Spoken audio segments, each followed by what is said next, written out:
Zorine, I would like to hear your topic this week so I can tell you that you are incorrect. Oh, really now? Okay.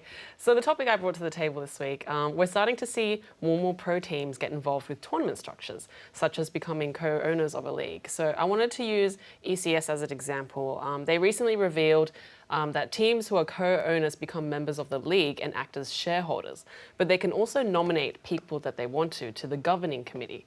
Now, this governing committee is responsible for things like setting rules for players, influencing tournament structures, and taking disciplinary action on players. I think having teams be able to nominate people into the governing committee kind of represents, it's a kind of a grey area, and I think opens the floodgates for corruption. So the question I wanted to pitch to you guys was, should teams be allowed to buy ownership of tournaments? To me, I think it makes a good amount of sense. Like, you see it all the time in traditional sports, at least in North America. Most of the teams are linked to the league in a sense. They have like ownership part, and they all share revenue and like all this kind of stuff. They're very interwoven, and I think it has a lot of benefits in terms of just like how it helps them create like a cohesive structure and what is best for everybody. But at the same time, you see like lobbyists and corruption kind of come in, like you're saying, where, for example, in the NFL, the Colts kept losing the Patriots, and either they lobbied someone on the committee or one of the presidents was like actually on it, and they changed the rules to like better fit how they played.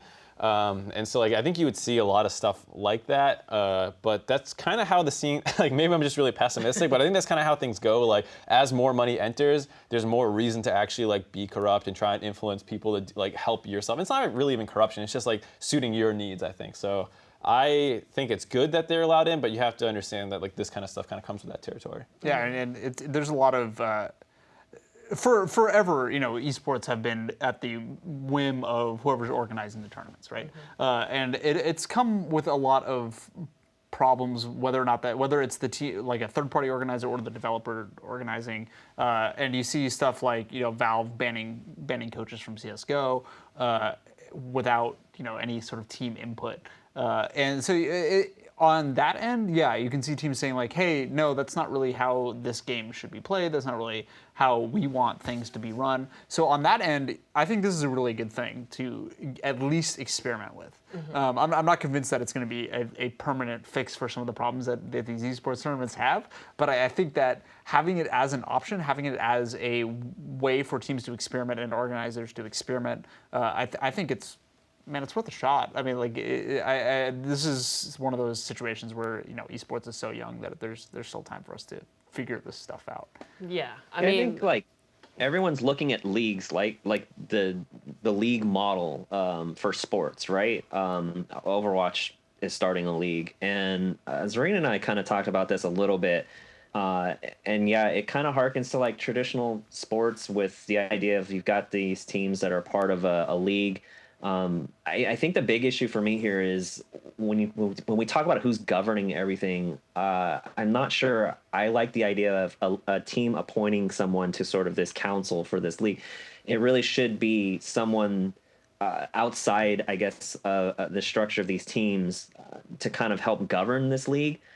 So I'm not sure how I feel about the teams having a say in how the league is run necessarily. Is maybe things as far as like finances and whatnot. Talk about revenue sharing, things like that. Those things have an obvious effect on teams, financials and whatnot. But as far as corruption and things like that go, it's hard to say. When I look at something like this, I know Smash players and people in Smash want a league for something like Smash, similar to what the Capcom Pro Tour is. Not quite the same thing, though, because, how do you do a league system like what we're talking about with the FGC? So I don't know. I just kind of, I guess it's one of those things where you just kind of have to wait and see and see how it works out.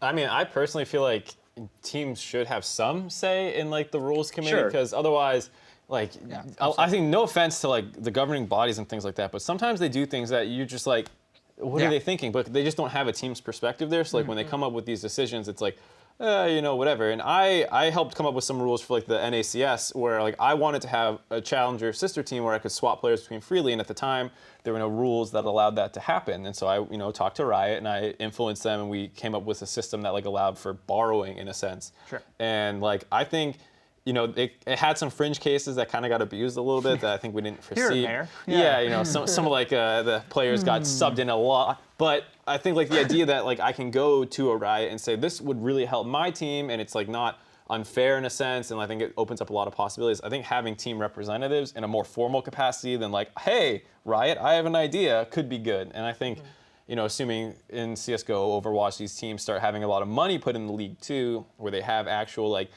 team, percentage rev sharing and stuff like that, you really do want to have a say where it's like, hey, this is good for us or this is bad for us. Be careful what you're doing.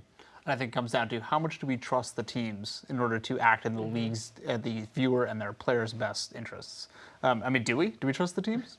I mean, the concept is there, right? I mean, the concept is like it's for the team, it's for the players. It's the best for everyone. It's just the execution, which kind of, where we have to keep an eye on things. Right, and I think it's fair to say that I think the players are less organized than teams. So where you see in traditional sports, there's a lot of player unions and things like that. You see lockouts. I don't think teams are organized or players are organized on that level yet to match up against a tournament or an actual organization like a team. So. All right.